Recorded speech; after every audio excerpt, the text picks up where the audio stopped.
അങ്ങനെ 7 ഓവറിൽ കളി കഴിഞ്ഞിട്ടുണ്ട്. 9 വിക്കറ്റ്. പിന്നൊന്നും പറയാനില്ലല്ലേ അല്ലേ? നമ്മളെ 2 വെടിയുണ്ടകൾ നമ്മൾ ഫസ്റ്റ് ഇറക്കി എറിഞ്ഞിട്ടിനാടാ. ഒന്നും പറയാനില്ല ഇന്നത്തെ കളിയിൽ. പക്ഷെ ഒരു ഇത് ആഗ്രഹം ഉണ്ടായെന്ന് വെച്ചാൽ 49 റണ്ണിനുള്ളിൽ അവർ ഓൾ ഔട്ട് ആവണമെന്നുണ്ടായിരുന്നു. ആ റെക്കോർഡ് നമുക്കൊന്ന് മാറ്റണം എന്നുണ്ടായിരുന്നു. പക്ഷെ അത് മാത്രം നടന്നിട്ടില്ല. ആ ഒരു സങ്കടമുണ്ട്.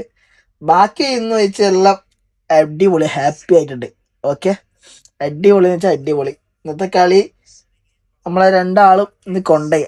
ബോളിങ് കേട്ടോ അടിപൊളിയായിരുന്നു. തീ വെട്ടിയും പുകയായിരുന്നു. സന്തോഷം. നമ്മളെല്ലാവരും വെയിറ്റ് ചെയ്യുന്നത് പഞ്ചാബും RCBയും കളിക്കാനാണ്. ഞാനും അതിനെ വെയിറ്റ് ചെയ്യുന്നു. അതിപ്പോഴേ ആവുന്നില്ല. പിന്നെ ബാക്കിയുള്ള ഫാൻസിനൊന്നും പറയാനില്ലല്ലോ. ഇന്നലെ പിന്നെ നിങ്ങൾ മരമൊക്കെ നട്ട് എന്നൊക്കെ അറിഞ്ഞായിരുന്നു.